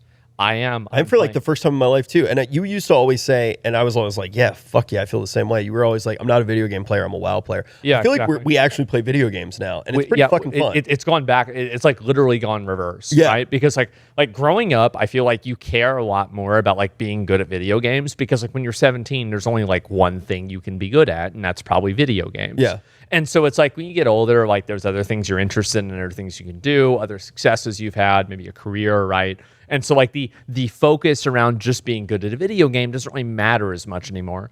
But whenever you're a young kid, it means everything. So it's like now to me, it's like I'm playing Death Stranding, for example. Yeah. And like I'm excited. Like it's such an interesting game. I like it a lot. And it's not like it's actually as annoying, unintuitive, and just kind of cumbersome that I imagine it to be. And I think that adds to the texture of it. Yeah, it really does. Actually, it makes it like you're really having an experience playing that game. It has like the Ludo narrative harmony. Right? I mean, in a way, actually, yeah, it does. It does, and in a way that like many games don't have, right? Like Dark Souls has that, but very few other games. It's like to actually make like the story elements and the game elements mix. It's very easy to screw it up. Right? Sure is. Like if you look at GTA, actually, when I was in game design school, I wrote like a 50-page essay on the dating system, because one of the weird things in I guess would have been GTA 4. Which one is Nico, my cousin? That's GTA 4, right? I actually have no idea. I had to play GTA for homework. That's the only reason that I actually had played the GTA games. I believe it was GTA 4. It had a dating system. And essentially, every girl in the game, if you would date her through the quest line, you would get like a little perk when she was your girlfriend. Yeah. So like, get more money doing X, Y, and Z. The cops wouldn't come as quick, yada, yada, yada. The only girl that didn't was the girl that you actually fall in love with. Oh, that's weird. The funny thing is I can see where they're going, right? Because it's like, oh, if you don't, like, it's actually, you like her, not for the perks, you actually like her for her. But subconsciously, as a player, you're like, I'm getting ripped off. This bitch sucks. And everybody hated her. Yeah, and it's really funny because the ludic elements, the game elements, are telling you she's the worst. Yeah, yeah. The story's telling you she's the best. And there's all this stuff going on subconsciously that kind of has that. And when you look at WoW, there's a lot of that right now. When the systems, when you feel like this like learned helplessness or the freebies, the welfare epics. I think that's the learned helplessness to me. That's the reason why I don't like the game right now. Is that I don't feel like for example in classic WoW, like I would want to get ahead in BWL, so I would be ready for AQ40. I would want to get ready for Nax. I would want to get ready for BWL. Like there was a reason, like I'd want to get ready for the raid release. Like now there's nothing to get ready for. And like you're right. I mean, there's definitely always like game functions that just like feel awful. And I feel like whenever you have a game, that's what so many live service games are at now. Like especially like power creep live service games. Like there are games that don't really have that bad of like power creep, but like, oh my God. Like some of them are awful. Like WoW is terrible. Like every 4 months, your character just gets effectively reset. Is it even 4 months now? It might even be quicker. That's what's crazy. Right? And the thing is like in a weird way, imagine if back in the day you got patches quicker. It would have been a good thing. Now getting patches quicker actually feels like a bad thing in WoW, which is also crazy. I'm hoping that Classic WoW is good. I don't have my hopes, or Classic Plus or whatever. I don't have my hopes up. But here's the thing that I will say. No matter what, good or bad, it's the last rodeo. That's why I'm saying this is the one. We do one last big moment. We were talking about this. We were in that call. We were talking about this with other people, right? It's it's like we have one last time. We're going to make a guild with everybody. We're going to have everybody together for one final hurrah. Actually, the second to last, because let's be honest, the last one will be Riot. Because when the Riot MMO comes out, and it inevitably fails, because I'm sorry, I like the guys at Riot, I love the guys at Riot, but man, like how the fuck are you gonna make an MMO nowadays, right? How are you gonna do it? I actually am so glad you brought it up, because I messaged you last week after we had me on, and I was like, oh shit, we forgot to talk about Holenka, and I have this. And I'm curious if you. Oh, Mr. Ashran, I can't wait to see what they come up with next. So. I think we have both spent a lot of time in our careers where when you don't think of the faces that are attached to the video game, it's really easy to sit there and be like, man, the devs should kill themselves. Like, fuck these devs. Yeah. I like Holenka. He's a great guy, but like, damn, bro, you really fucked up in WoD. You really didn't know what the hell you were doing. So here's the thing. I've spent up big time. I've spent a lot more time with him than you have. Yeah. As like a human. Sure. Have you met him in real life? I never have. Okay. And he seems like a great guy. So the last time I saw him in person, because I was working on his game, right? I was presenting his game, so we had like a relationship. There was a rapport. He was such a good guy to everybody always. Yeah. And I've talked to him about game designs and ideas and all of these things. Every single thing, I would agree with him on so many things. And when I didn't agree, I saw where he was coming from, and he would have a conversation with you. As far as a thinker and out of the game devs that I met at Blizzard, he was by far the best that I ever talked to about being reasonable, seeing the sides of all these things, thinking out these gameplay mechanics. But then you look at his track record, and obviously he was involved in some things in WoW that people didn't like Asheran. And then also, I think he is coming off a little bit of a bruise with, he went with Greg to work on. So they made Ghost. Yeah. And so Greg Street was Ghost Crawler. And that was like, he was a very, very well-known developer for World of Warcraft. Yeah. And then he started working at Riot, actually. Like, he was one of the first people to work at Riot. And like, I don't really know why, but like then he left Riot. I think it was actually for like family reasons. I don't think so, but I'm not sure if this is 100% confirmed. I mean, I think it was both actually, because there was like some issue with like some person. Oh, really? Yeah, I think it was probably like, it might have been like a serendipity thing where like both I thought the company had a mutual, like, not like a falling out. I kind of assumed that this is my conspiracy theory. Yeah. Was that Greg was trying to make WoW 2, and Riot realized that, and they were like, this isn't the future. And so then I think that they tried to recalibrate. Yeah, I think that there were two camps, and then basically some of them went with Ghostcrawler, some of them stayed at Riot, and they made two different games.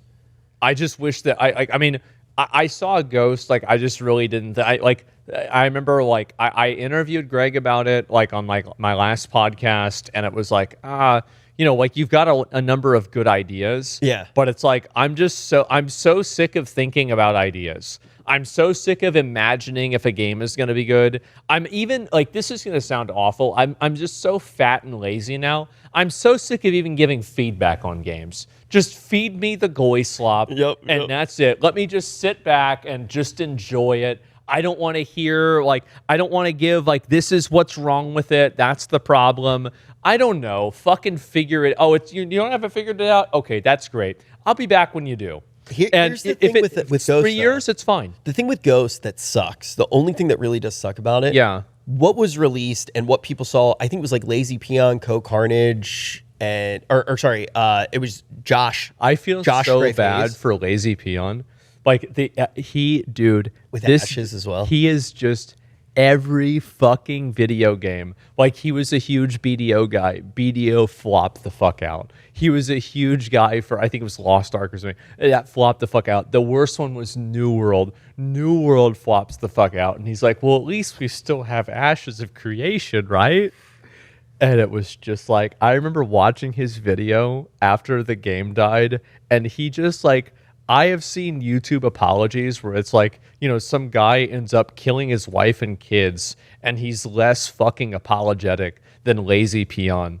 He's like, I'm so sorry. I think that MMOs I really think it's over. And it's like, that video made me so fucking sad. It was so sad, bro. And it's like, and you're right. It was Josh Stripe-Hayes, Lazy Peon, Co-Carnage, and like a handful of other guys. And it was just like, it was a vertical slice. So it was. It was super early. I didn't even look at it. Funding. It looked, to be fair, horrible. Yeah. But the thing is like a lot of games look horrible when they're in that place. Remember the Sea of Thieves one? Yeah, it takes a long time to like. At least this is how it used to feel. I know game development's changed a long time since I've been involved. But I remember I would sit there even making like small indie games. And, I was very fortunate. A lot of the people who I went to school with and I was making those games with. You went to some school with some wizards, man. Yeah, I mean, dude, look at Kenny Sun's taking over the world. I've got to play this expansion. Oh, dude, huge congratulations to Kenny. Yeah. I mean, there were so many talented people and so many incredibly talented professors. I mean, Bennett Foddy was one of the professors in my program. Yeah, you had him. I forgot. He made QWOP, Getting Over It. What a sick man. But a lot of like when I would sit there and I would make a game, I would have an idea of what I was going to do, and the game never turned out being that way because you would like fuck something up and you'd be like, damn, that's like kind of fun. Like that this floaty feeling in the game right here, that feels good. I'm going to run with this. The thing is, like, you have that. Like, I used to do animation, right? And like I did animation from like ages like 12 to like 17, right? And that would happen all the time where you would just do something and it was like, I accidentally made something insanely fucking badass and cool. Yeah. Like, what the fuck? And it's like, I feel like that's part of the creative process that like, it seems like nobody really talks about that ever. Because I feel like it's like, not as there anymore. There used to be this like spirit in the machine, the happy little accidents. Exactly. Yes. Exactly. And that was such a huge part of game design. And you even look back at World of Warcraft, and there are some fingerprints of that. I mean, you look at... Well, Kevin Jordan even said that. Yeah. He was one of the original game designers of Classic WoW. And like, I remember I asked him, he was on the show. Yeah. I remember, dude, do you remember how popular that show was? Oh, so good. Holy fuck. Yeah. Like, that was, like, we would usually lose viewers whenever we would do Allcraft. Yeah. Because we were talking about WoW. Yeah, Kevin Jordan, bro, like, everybody was just sitting there like, right? Yeah? Okay. Yeah. Right? Everybody was fucking there. And like, we were like, okay, so how much of this was planned? How much of this wasn't? He's like, half and half, maybe? Like, the other half just kind of happened, right? And it's like kind of it's like an onion, right? Where it's like a great game is like an onion with like infinitely many incredibly great layers to it. And a bad game is like an onion that is just like a stronger and stronger concentration of literal shit. They would always tell us that like how to like to channel that and to focus on that and like think about emergent gameplay and to basically always view the players like they would literally, and you hear me say it sometimes and people are like make fun of me for saying it, but they would always drill into our head, the player is an agent of chaos. He's an agent of chaos, agent of chaos. And you would try They're to the use, one. So, but now every now and then there were things in World of Warcraft that are so brilliant that take that into account when you look at level design. When you go into that first cave, the Yeti cave, the reason that it's set up like that is because that quest that you're on where you have to kill the named NPC, when you walk through the cave, you are always in a position that you will see him. So the player feels like they've discovered something, the framing, but you've been guided there. And well, that's the difference between like yellow paint and signposting. Exactly. Right? And so like every great video game has yellow paint. The greatest video games aren't yellow paint though. It just shows like yellow paint. And the fun part is when the player doesn't go that way, if the game's made well enough, they find something fucking cool along the way. Yeah, exactly. But you even look at Dead Mines. I mean, there was a bunch of really interesting emergent things that happened there because they weren't supposed to be able to fit that ship inside of that instance, right? And that changed fundamentally things about the game. And then you look down the road, and because that it was made like that, it caused problems later. I hope I don't get like in trouble for saying this, but I mean, like one of the big ones. Okay. Basically, like, do you remember when the game started lagging in Legion? Oh fuck. Yeah, I mean, we all knew this, like, right? It's because they over-designed the instance. No, it's not. I'm pretty sure. I don't know anything. I wasn't at the company at the time. I wouldn't have any inside information. Yeah, I'm pretty sure the thing that broke the game was that they added the extra backpack slot if you linked your account to the authenticator. And what ended up happening is because the game was made like that, there were a bunch of things that they wouldn't have been able to predict that basically were checking the amount of backpack slots there were, and then they weren't there, so it was there was an extra one, so it was creating lag. I thought that, like, so this is my understanding. Well, because Preach made the video about all the bags of dice and stuff. Yeah. Well, that was something different. That was very different because, like, then that was about how multiple calculations had to happen simultaneously, and like the bag space. Yeah, this is like a really big meme, right? Because that was the 8.3 corruption meta. But he was basically saying he believed that the lag was coming from those calculations. It was. I'm pretty sure it was coming from the bag. I don't know, man. Like, they got rid of those calculations, the lag went away. I don't know. Maybe we can get somebody on to eventually if we can get, if somebody's willing to say it, I'm willing to be proven wrong. But like, I just think it's a really big coincidence that like whenever you don't have 50,000 different like random procs that happened, suddenly everything runs smoothly again.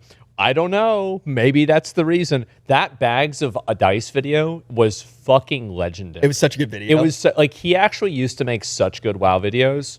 Oh my god! Well, he's more Final Fantasy 14 now, right? Is he still playing that? I have no idea. The only time I haven't really checked. The only thing that I know, because I think he's doing a lot of variety too. Yeah, that's good. When I was, I streamed the announcements for 14, and I checked the directory while I was doing it. He had to have been there. Right? Yeah, he was there. Yeah, and it was like me, him, and Iron Mouse. Yeah. Oh, I'm surprised I didn't know she keeps up that much with the game, actually. I had no idea. Well, she got, like, she had a partnership with them, and she got hate for it. It was crazy. They were like, she doesn't love the game. And it's like, dude, she has more hours played than me, I'm pretty sure. Yeah, she had played the game longer than I had, too. Like, she played, and she was current when we came in and played for the first time. Yes. And so, like, people, like, she gets so much unnecessary hate. Like, I thought, like, for example, something she said about AI, I was like, I don't really agree with this. But, like, overall, like, 9 out of 10 times that people get mad at her, it's the dumbest fucking shit. It's like VTuber drama. Like, I see this, like, nowadays. Oh my fuck! I got the hate over people saying she kind of like roached out on Neverness to Everness. I got that hate. I understand. Beyond that, I thought everything else was kind of bullshit. Yeah, that's exactly the way that I feel. Yeah. Like, I agreed with that. I thought that was ridiculous. But, like, again, also, like, I don't know. But I think that she did it because she keeps getting so much hate, so she's trying to do the right thing. She's like, I'm going to try and do the right thing, and now it's the wrong thing, right? That's it. And so I feel bad in a way, but it's like so many, it's crazy to me that VTubers can have so much drama. It really is. And you know what's really funny is that I know like a number of VTubers personally. They're all cool. It's so much worse behind the scenes. Oh, really? It is. Oh yeah, they fucking like all of this. Like, I don't know anything about this. I don't know anything about this at all. But yeah, they have so many. See, I've met. Well, we get after like because we're gonna get food, right? Yeah. Like, well, I'll tell you. Okay, because I've met VTubers for like to have them on OTK shows and stuff like that, and I always had so much fun. Like they're funny, they're super talented, and then that was it. That was it. Like. That was it. There was a little bit more, right? We've had a few of those like weird little situations, right? What are you looking at? I was just double checking the notes to see if we missed anything. Well, yeah, we missed the whole thing. And we haven't. We basically write all these up, and we don't even really list out any of this. Well, we pay Jacob to write them all up. We pay Jacob every week, and we're like, oh yeah, that game came out. How about that? And that's it, you know. And there's nothing else really that we even had to talk about. The Knicks won. Aspen tried pineapple Kool-Aid. JP Morgan sex scandal. I was going to bring pineapple Kool-Aid last week and have you and Mia try it. Yeah. But I was afraid I was going to get you guys sick. Well, I mean, that's goy slop. I wouldn't do it. And I wouldn't let my little shiksa eat it. Yeah. She's too good for the goy slop now. Yeah. Okay. Stay away from the goyim, honey. No. Dude, I was like talking to my buddy the other day. I actually thought this because my dad wasn't Jewish, right? Right. And I went to call him a goy, and I'm like, I can't do that to him. Yeah. I like realized I actually use goy as a slur. And that was the moment I noticed I couldn't call my dad a goyim. Yeah. I was like, he's not a goyim. I've got it. As I said, man, I've got to do that the DNA test. I've got to do it. I'm feeling very strongly about it. I feel like I need to know the truth. I would bet so much money that you're part Jew. I know. And it's like, the thing is that like whenever I hear these rabbis talking, oh dude, I'm like this speech was promised to me 3,000 years ago. It was this amount of just patronizing sense of aggrandizement. You think you're so much better than everybody else. You think you're so much smarter. This was promised to me. Like I understand this on like a fucking biblical level. Okay, I was watching Old Testament. I was watching the like some stand-up comedian where he's just like, yeah, everybody thinks that they're racist until you see a Jew, and it's like they only have one slur, and it's just for everybody else. Yeah, so everybody, they're all like, the same. It's just like everybody else. I don't know, man. Like I'm seriously planning on doing it. I am at this point. Like I think it's the right thing to do. It's so funny though, because like I feel like I missed out on getting to be like have any superiority complex. Yeah. Because I grew up as a Jew in Atlantic City. Ooh. So it was just like I just got quarters thrown at me my whole life. Yeah, I picked them up, but nobody picked them up with me. I was all by myself. Yeah. Jeez. Like, what am I gonna joke's do? on you, man. I heard there's this one kid who's actually my friend. His name was, I'm not gonna say his full name, but his name was Willie. Yeah. And I liked him, but he also like bullied me and would just call me a Jew all the time. Yeah. Say that I killed Jesus, and he would throw nickels at me. And his dream was to be a sports commentator. And when I started casting esports, I was like, I gotta message that fucking Jew hating piece of shit. Yeah, that's right. But I liked him. I actually looked back on childhood, and yeah, he threw quarters at me, but he's like my favorite dude. That's the thing. It's like, this is one of the things that kind of got lost, I think, generationally, is that you would have that friction. Like, have you ever made a friend through getting in a fight with them? Yeah. Of course. Yeah. Like, everybody has. Like, I've had And guess what? Half the time I was wrong. That's why I got in the fight. Yeah. And then you learn that you're wrong, and there's consequences to being wrong. Yeah. And even if you're right, it's like, okay, I respect you that you're willing to do this, right? You're willing to, you know what? All right, you're a real one. It's okay. Yeah. And it's like nowadays, I feel like you never have, like, I don't know if people nowadays have those experiences. Yeah, it's also, it's like that guy made fun. And like, I'm still friends with these people. Yeah, he made fun of me for being Jewish. And guess what? Now he probably doesn't do that because we did that when we were kids and we like messed around. And guess what? He was funny. It was funny. I look back and I laugh at half the shit that he did. It was super. It was super funny, man. And it's not that big of a deal. And you kind of grow and you learn how to interact with people. Well, it's like you have to deal with people that aren't like you. Like if I ever had a kid, I would send my kid to public school. I would say, you need to go to the PvP server, and you are going to learn how to get along. Or not. Well, we all went to public school, right? Like you went, and I feel like I got so much out of that. Yeah, I did. So did I. And like I know maybe this is like an it's like politically incorrect, or like people don't agree with this, but like I really feel like, because those are the people that you're going to be dealing with on an everyday basis. Yeah. Those are the people in your community that you're going to talk to. You're going to go to their stores. You're going to have conversations with them. They're going to wash your car. You might wash their car. You might do their, like their mow their lawn, or they might mow yours. You need to learn how to get along with the people of the world, right? Yeah. And it's like, if you're inside of this like perfect little, contained environment where everybody's the same as you are you really preparing a kid for the world? They're all fucked up, the people who go to private school a lot of the time, because there's too much money, so they're introduced to a lot of problems that kids shouldn't be introduced to, in my opinion. Yeah, we had a little bit of that even in like my middle school. Yeah. This was like kind of upper class school. Yeah, I mean, like the thing is though, is like the private schools, you don't, like you said, you don't get to see as many other life experiences, which is the whole value of being a person and like seeing everybody's different experiences. Because it's like, that's the last time you're going to really have that opportunity. Well, here's the other thing. Unless you go to the military. This is the thing that's fucked up with the private schools too. There is such an advantage because of like these backdoor deals with getting kids into college and shit like that. It's so problematic, isn't it? It really fucking is. And you don't think about it when you're a kid. Because like I look back, I didn't even know that private schools were a thing when I was a kid. Yeah, you don't think about it. I went to public school. I worked really hard, and I got good grades. Yeah. And I thought that was all that happened. And I thought you got good grades, good things happen to you. Yeah. For me, it did work out that way. But then you look at a lot of people. There's a lot of other people that it doesn't work out that way. Like to me, my goal in life was to never have to get a job, to play video games all day nonstop, and to hang out with my friends any day that I wanted. Yeah. And that was it. That's all. Like, I never wanted to be an astronaut. I didn't want to be a scientist. I didn't want to be a rock star. I didn't want to be an actor. All I wanted to do was hang out with the boys and do whatever the fuck I wanted. You never wanted to be an astronaut? I never. Fuck no. Like, what are you talking about? Bro, I wanted to be an astronaut so bad. You know what sucks? I'd be down to like go to the, like now, I'd be down to go to the moon for like a couple of days. But I feel like it would get so boring so fast. There's nothing going on. After you get up there and you're like, holy shit, I did it, it would suck. One of the things I've noticed in life is the best feeling is not actually the achieving the goal. It's the moment when you know that you can achieve it. Yeah. That's like the best part.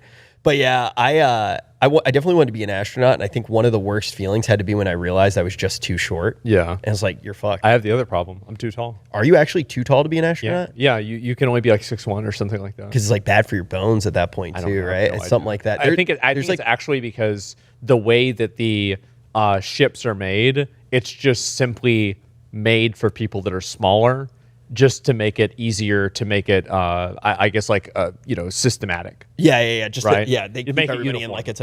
I know that there's certain things where they want people of certain heights because of like how it affects your bones and stuff like that too. Like I didn't even hear about that. Yeah, I could be wrong right now. Like I'm not Neil deGrasse Tyson or some shit, but it's possible. Yeah, I think that I heard that at some point. I wanted to do that, and then I had one moment of like absolute retardation right before I went to school. So I knew I was going to school. Mm-hmm. I put off picking my classes, and I ended up being like, you know what? I was high. I went, and I have not done drugs in years and years and years. But I ended up going, you know what? I kind of want to be like an ancient Egyptian. Like I want to go in the tombs. I want to find shit. Yeah. And I took a class called Ancient Egyptian Mortuary Practices. What the fuck? And I literally, that's how I ended up meeting Dylan. Yeah. Because his brother was in the class. Mm-hmm. And I was just like, I was there and we just started talking about Digimon. And that was like how we became. I don't know why. Like the thing is, he's the only other guy that I know that played that game. Nobody else. Yeah. Nobody else. Dylan loved that Digimon game. Valkyrie played it too. Not as much as I did. I mean, my guys were way better than his, but like, yeah, sure. I mean, Dylan's, yours were better than, he was talking about, he had like this one thing. And he asked me if you had it. I forget what it was. And I sent a screenshot. You sent me a screenshot and I sent it to him and he was just like, damn, this Zach guy's pretty cool. So the reason why is because I literally just programmed a macro that allowed me to do the hardest fight in the game on autoplay, and I went to bed. I woke up the next morning. Every single character I had was level 99. And I was at every skill maxed out. I had infinite money. I had infinite everything, and then I literally quit the game because I was tired of clicking the button to upgrade the stats on my characters. So, did it play like an RPG? It's a great okay, Pow World's the best game. The new version comes out soon. July 15th, I believe. And it sounds stupid, but like I'm actually so hyped for this.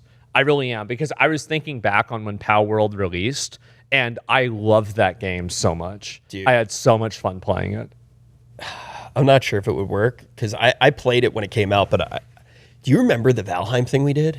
So I'm thinking about, like, if we want to make a server, like I can ask somebody that, like, you know, would be able to tell me this, like how many people we could have running a server. Because like if we could have a 50-player server or something like that, that would be really cool. Yeah. Like especially because it would just be, I think we could do like mainly community and just like basically friends and like community members, right? Yeah. And the only issue is that I feel like we'd have to change the way that spawns work, and like I would still also want the experience to be like I don't. Do you think we could do a tournament like we did in Valheim, or a Pow World tournament? Yeah, we could. Because remember we did it with El Shokas. Clean. Dude, he popped the fuck off. El Shokas? He did. Dude, credit to Tips. Tips was like, yo, I know this buddy from WoW. I'm telling you, he's going to be like one of the biggest streamers. And then he hit 1 million fucking viewers in Ebuy's event. Dude. He was the guy. He was so cool, too, in that event. I know. I love him. He's so dope. Yeah. He was like one of those guys where his community came through. And sometimes, like, somebody brings their community. I'm jealous of the South Americans, man, and the Spanish community. Like every single time that I would get like listed in as like a top 10 streamer, and like one of them would like get listed on the top 10, all of the replies would be their fans in Spanish. Oh no, he's not number 7, he's number 1. All these other guys are losers. And I'm like, why can't my viewers do this? And then they're agreeing with him. Yeah, they like him. They like agree you. with him. Yeah, they actually like you. Like, what is this? Well, you know, you have a huge Chinese audience because I spent a bunch of money on it. Yeah. Just spent money on it? What was this? Okay, back in the day, I never even told you. This was just like one of the things that, dude, when we were doing Allcraft back in the day, I spent a shitload of money making sure every episode, when we made $0 off of it, I would just pump the episodes out to China. Because I was like, one day... we have the Connect to like upload on the Bilibili. We could maybe do that. I'd be down for that. We used to... I looked into it, and they wanted to charge a lot of money to release on Bilibili, but we could do it for these episodes. I'm gonna tell you. I heard something different. We can talk about this afterwards. Oh, really? Yeah. The last time I talked to somebody, they were trying to charge money, and we wouldn't make any money. It was in the context of where winds meet, and so. Oh, okay. So I talked before you popped off with that. Well, so basically, I was banned on Bilibili for like political comments I had made, but I liked Black Myth Wukong so much, and I thought the game was so good that they just let bygones be bygones. Let's move past this. And like now, like I like Blood Message, all like where winds meet, all of these games, I'm all about it. I'm telling you, this is the path to get Hassan on the episode. We shield to China long enough. Hassan will be like, you know what, man? Maybe this Africa's not so bad. Maybe it's not that bad. Dude, we're gonna go deep down the Chinese pipeline. Yeah. We're gonna have Hassan on, dude. Honestly, like whenever the sign where it's like Hassan and his entourage, right? And it's like I felt so bad for Will and Caroline there, like, and Austin too. Like, I mean, these are other big streamers. These are popular people, and like, really, you got reduced to the entourage? Like, they're all cool, man. Though. I highly doubt they cared. Sure. I don't have anything against them, but it was just like, and honestly, like, I remember watching it and everybody was like shitting on him. And I was thinking, like, you know, it's like that meme of like people saying, like, based in their mind, they're like, oh, wow, this is so bad. Like, no, I was like, this is super cool. Hassan's China streams were so good that I was like, okay, we should go to Japan. Okay. You, me. So I'd be down to go to Japan. Train. Oh, fuck. Can you imagine him at the gacha machines? So, like, we were on a call with Train the other day. Like, this is maybe, like, 2 or 3 weeks ago. He starts sharing a screen. And, like, we're talking about, like, some other unrelated stuff, right? And he's gambling. And he's doing, I swear to fucking God, $10,000 spends on roulette fucking off stream, and he is just fucking cranking it, man. And like I'm watching this, he's like, yeah. He's like, I mean, I might as well. Like, let me show you guys. Might as well stream it. I'm like, oh yeah, for sure. Well, did you hear about him and David becoming friends? Yes. Okay, well, it's so funny because I was over at David's house and David showed me all of these CSGO skins, and I was like, when did you start getting CSGO skins? And he was like, oh, Twain Wex bought them for me. Yeah. It's like, dude, I'm like, you train your sugar daddy, bro. He's like, I like CSGO now. Twain Wex showed me. I know. Like, I don't know how his skins, like, the thing is, like, I think that his skin collection is, like, worth, like, $20 million. Train is such a degen. Yeah. Everybody around him becomes a degen. He's been doing it since 2000. Like, since we were, like, because I met Train in, like, 2015 or 16, right? So I've known him for literally 10 years. Even then, he was doing it. It was, like, crazy. Like, Train is such a degen that the only thing that you can do worse than all of the gambling and all the CSGO stuff, the dude played rated Battlegrounds in World of Warcraft. I remember we would go live. Like he would be live and I would be live. We'd be streaming together. And like I remember we were muting and talking about it. And then like we came out with like a joke. And it's like somebody said like, oh yeah, go turn off his IP or like, you know, like fucking shut off his internet. Somebody call Haunted. Yeah, right. Well, it's actually another one of our friends. It was like apparently like, you know, like known for doing this. Yeah. And so this happened. And I remember people went crazy. They were so mad about this because like we used to do RBGs together like every other night. Yeah. And like he would do these like really big long speeches. And like, do you remember JOBD? Yes, dude. Jerk off before donating, bro. Dude. Like, oh my God. Dude, it was so fucking fun, man. Train's just a good dude, man. I think I only streamed with him maybe like 3 times. Yeah, a few hung times, out with him like a handful. And just when I was nobody, Train was coming up to me and he was a genuine guy. Yeah. I remember I met him the first. That's I think one of the biggest tests. He treats everybody the same way. Yeah, it doesn't matter. He is genuinely a good person. Yeah, and I really you know what's really funny is like obviously like I know like I mean we both know like plenty of people that are like very very you know very successful, extremely successful.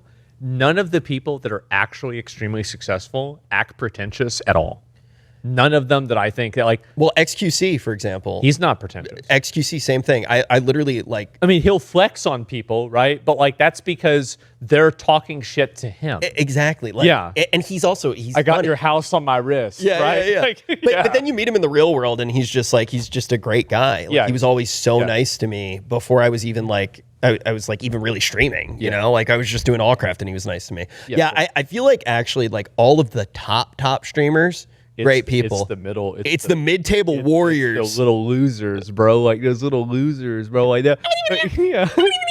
I'm gonna be the next big one. I'm gonna be so popular. Like shut the fuck up, you dumbass little bitch. Loser, bitch. Fuck out of here. Like, look, okay, so we probably don't need to go on too much. Like obviously, you know, like we're gonna have probably another guest on if we do the like. I'm thinking about like if we do the fucking. We've got like 3 ideas like for the specials that like we're gonna do. Like we talked about 2 of them, right?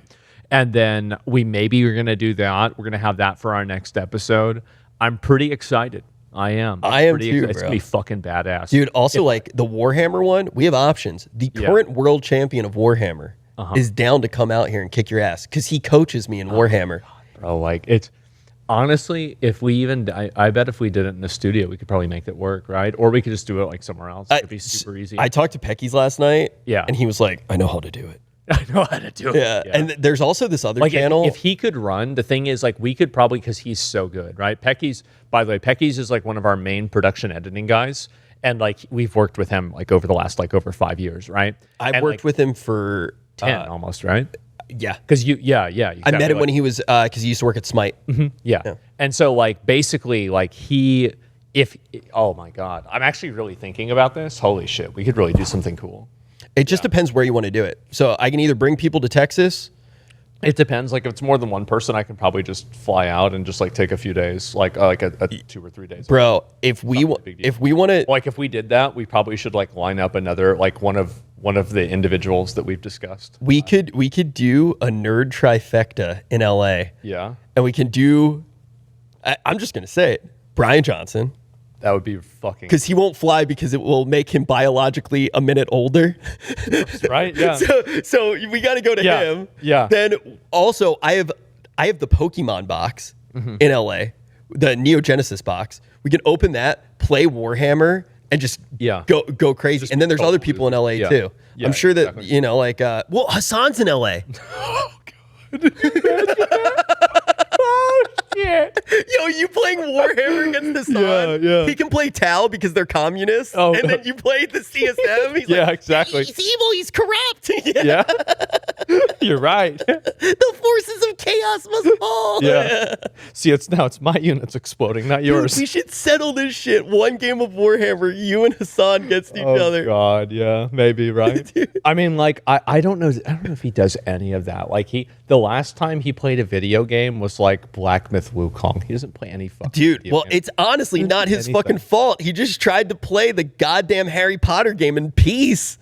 These motherfuckers blew up our boy's stream, man. They lost their mind over that game. Dude, I wonder if they're ever going to make Hogwarts Legacy 2.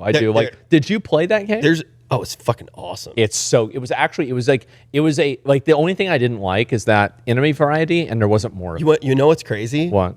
If I didn't end up working at Blizzard, and if I didn't become you were going to work at that company, right? It was the first place I applied to out of college, right? Avalanche. Yeah. I applied there. I didn't necessarily guaranteed have the job. But I applied there, and it was a possibility. Well, it was my dream studio. Yeah. They had made they made a bunch of good games, and they were just located in the right place, and it seemed awesome. And it's crazy to think it's alternate reality. Maybe I would have ended up working on Harry Potter. You could have gotten harassed for something different. It's just right, right, of course. But no, that game's good. I'm pretty sure they're announcing. I thought it was going to be this week. Well, I think there was a leak that they were supposed to be announcing it soon. Right? Yeah, exactly. I thought it was going to be this week. Yeah, as long as they don't go the route of God of War. Oh God. Yes, and it's like the Hermione story, and now it's really her story. Now you can pet cats and dogs. So, guys, thanks a lot for watching. We really appreciate it. Obviously, support for the show has been fucking insane. We really, really appreciate it. We're gonna keep doing more episodes, keep doing different stuff, etc. Japan. Thank you, guys. Let me know in the comments other things that you guys would want to see, etc. Rich reads them all. I read 3 of them. So, if they're really good, maybe it'll go to 4. So anyway, guys, thank you all so much for watching. We really appreciate it, and we'll see you all in the next one. Peace.